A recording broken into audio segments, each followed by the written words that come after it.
নমস্কাৰ বন্ধুসকল আমি জীৱনত কোনো এটা কাম কৰোঁতে কামটো কিমান সফল হ'ম সেই কথাটো নিৰ্ভৰ কৰে আমাৰ ষ্টেট অফ মাইণ্ডৰ ওপৰত মনস্থিতিৰ ওপৰত ষ্টেট অফ মাইণ্ড ইয়াক সহজ ভাষাত বুজাবলৈ ক'লে আমি এটা উদাহৰণ দিব লাগিব ধৰি লওক শচীন তেণ্ডুলকাৰে 10খন খেলত একেৰাহে 10ৰ তলত ৰান কৰিছিল এতিয়া তেওঁক আমি এইভাগে ক'ব নোৱাৰোঁ যে শচীনৰ দক্ষতা নাই শচীনৰ এনাৰ্জি নাই ক্ৰিকেটৰ ভাষাত তাক কোৱা হয় যে ফৰ্ম যে শচীনৰ ফৰ্ম নাই যে শচীন ফৰ্মত নাই আৰু তাকে NLPত সেই শব্দটোকে কোৱা হৈছে যে ষ্টেট এতিয়া ইয়াক বুজিবলৈ হ'লে এটা কথা বুজি লওক যে আমাৰ লগত যিবিলাক হৈ আছে ই এটা ঘটনাৰ ৰূপত আহিছে আমি জন্ম হৈছোঁ সেইটো এটা ঘটনা জন্ম হৈ কান্দিছোঁ সেইটো এটা ঘটনা তাৰপিছত ক্ৰমান্বয়ে আজিলৈকে কেৱল ঘটনাৰ ৰূপত এখন স্লাইডৰ দৰে আহি আছে ইটোৰ পিছত সিটো ইভেণ্টৰ এখন স্লাইড আৰু প্ৰতিটো ঘটনাক আমি 5টা ইন্দ্ৰিয়ৰ মাজেৰে গ্ৰহণ কৰোঁ ভিজুৱেল অডিটৰী কাইনেস্থেটিক স্মেল আৰু টেষ্ট দেখি শুনি অনুভৱ কৰি গোন্ধলৈ আৰু টেষ্ট এই 5টা ইন্দ্ৰিয়ৰ জৰিয়তে আমি যিকোনো এটা ঘটনা আমি গ্ৰহণ কৰিছোঁ তাকে আমি ক'ব পাৰোঁ ইভেণ্ট 1 ঘটনা ক্ৰম 1 এই ইভেণ্ট 1ৰ ওপৰত কিন্তু আমাৰ কোনো হাত নাই আমাৰ লগত যিকোনো হ'ব পাৰে আমি যিকোনো বস্তু দেখিব পাৰোঁ যিকোনো শুনিব পাৰোঁ যিকোনো গোন্ধ পাব পাৰোঁ ইয়াৰ পিছত কিন্তু এই যিটো ঘটনা হৈছে ইভেণ্ট 1 এইটো আমাৰ মগজুলে পোনপটীয়াকৈ নাযাব ইয়াত 3টা মগজুত 3টা ফিল্টাৰ হয় এটাৰ নাম হৈছে ডিলিট অৰ্থাৎ আমি যিমান বস্তু দেখিছোঁ তাৰ বহুতখিনি কি হৈ যাব ডিলিট হৈ যাব মোহাৰ খাই যাব 2 নম্বৰ ফিল্টাৰটোৰ নাম হৈছে ৰিষ্ট'ৰ অৰ্থাৎ আমি এটা প্ৰতিটো ঘটনাৰ এটা নিজস্ব অৰ্থ তৈয়াৰ কৰোঁ ধৰি লওক আজি খুব ৰ'দ দিছে আমি কি ক'ম বৰ বেয়া বতৰ ইমান গেলা গৰম কিন্তু আইচক্ৰীমৰ বেপাৰীজনে কি ক'ব বৰ সুন্দৰ বতৰ তেওঁক এনেকুৱা ৰ'দেই লাগে হয়নে অৰ্থাৎ তেওঁৰ কাৰণে মিনিং বেলেগ আমাৰ কাৰণে মিনিং বেলেগ 3 নম্বৰ ফিল্টাৰটো হ'ল জেনেৰেলাইজ অৰ্থাৎ আমি এটা ইয়াতে নিজস্ব ধাৰণা তৈয়াৰ কৰি দিলোঁ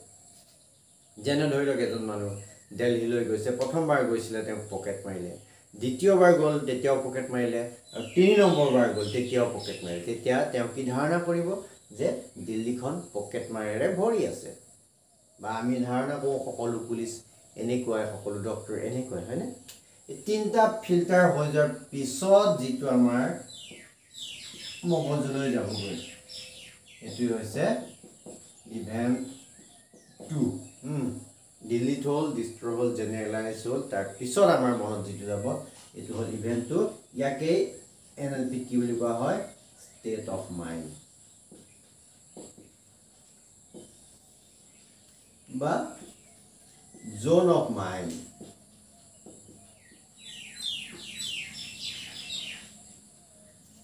বা সাবকনসিয়াস ৰি-ইমপ্ৰিণ্টিং সাবকনসিয়াস ৰি-ইমপ্ৰিণ্টিং অৱচেতন মনত পুনৰাই সেইটো আকৌ তৈয়াৰ হৈছে ইমপ্ৰিণ্ট হৈছে এই ষ্টেট অফ মাইণ্ড বা জোন অফ মাইণ্ড কিন্তু 2 প্ৰকাৰৰ এটা হৈছে ৰিচোৰ্চফুল আৰু আনটো আনৰিচোৰ্চফুল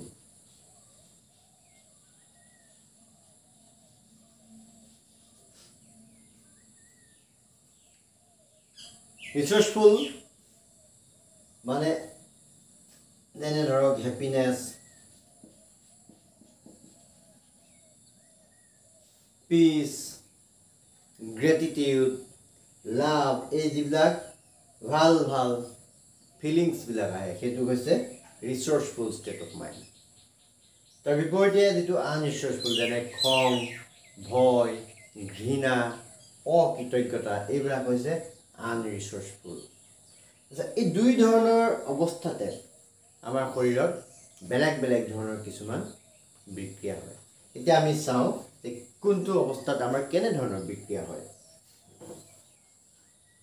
ৰিসোৰ্সফুল ষ্টেট আৰু এখন আপোনাৰ আনৰিসোৰ্সফুল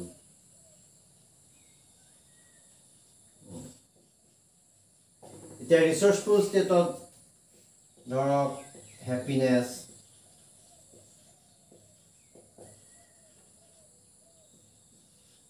peace love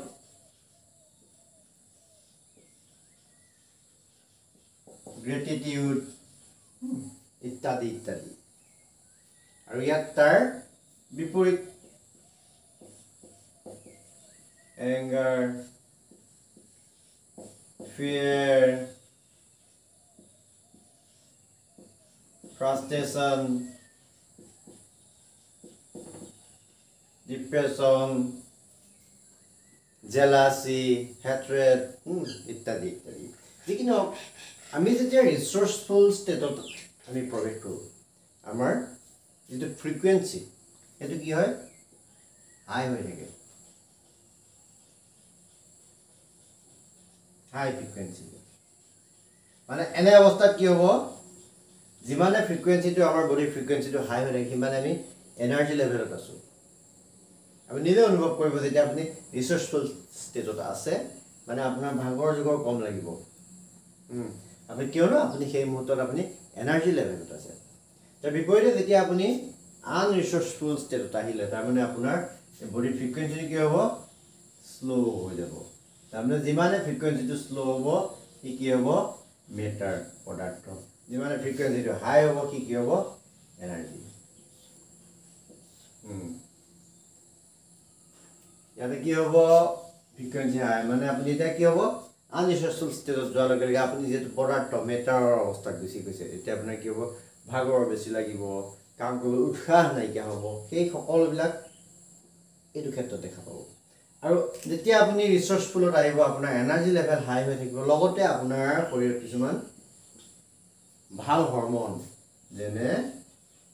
ডপামিন অক্সিটোসিন সেৰোটোনিন এন্ডৰফিন এইবিলাকৰ নিঃসৰণ বাঢ়িব আৰু যেতিয়া আপুনি এইটো অৱস্থাত আহিব আনৰিসোৰ্সফুল আপোনাৰ ইয়াত আহিব ষ্ট্ৰেছ হৰমন যেনে কৰ্টিসল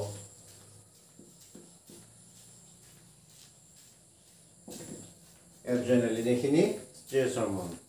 যি মুহূৰ্ততে আপুনি ৰিসোৰ্সফুলত আহিব আপোনাৰ শৰীৰত কি হ'ব ৱেলনেছ আৰু বিপৰীতে আনৰিসোৰ্সফুলত অহাৰ লগে লগে আপোনাৰ কি হ'ব ইলনেছ গতিকে আমাৰ সকলো কাম নিৰ্ভৰ কৰিব আমাৰ ষ্টেট বা মনস্থিতিয়ে যে কেনেকুৱা ধৰণৰ আমি ষ্টেটত আমি প্ৰৱেশ কৰিছোঁ আৰু আমি কেনেকৈ এতিয়া প্ৰশ্নটো হৈছে যে আমি কেনেকৈ নিজৰ সেই মনস্থিতিটো আমি সলনি কৰিব পাৰিম আমি ৰিসোৰ্সফুল ষ্টেটত আমি কেনেকৈ আমি প্ৰৱেশ কৰিব পাৰিম তাৰ কাৰণে আমি মনক প্ৰশিক্ষণ কৰিব লাগিব আমি ধ্যানৰ অভ্যাস কৰিব লাগিব যোগৰ অভ্যাস কৰিব লাগিব আৰু এনএলপিত এটা খুব সুন্দৰ কৌশল আছে যাকে কৈছে নিউৰলজিক্যাল এলাইনমেণ্ট অৰ্থাৎ আপুনি এতিয়া প্ৰকাশ কৰিব লাগে ধৰি লওক যে মই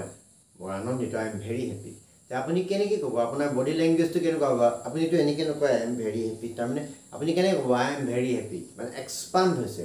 যে এই এক্সপাণ্ড হোৱাটো কি হৈছে আপোনাৰ ফিজিঅ'লজি অৰ্থাৎ আপোনাৰ বডিৰ পৰা ব্ৰেইনলৈ এটা কানেকশ্যন গৈ আছে যি মুহূৰ্তত আপোনাৰ বডি এক্সপাণ্ডেড ৰূপ ল'লে আপোনাৰ মগজুলৈ কি কৈছে যে আই এম ভেৰি হেপি গতিকে প্ৰথম কথাটো হ'ল যিটো নিউৰলজিক্যাল এলাইনমেণ্ট আপুনি নিজৰ শৰীৰটোক কি কৰিব লাগিব আপুনি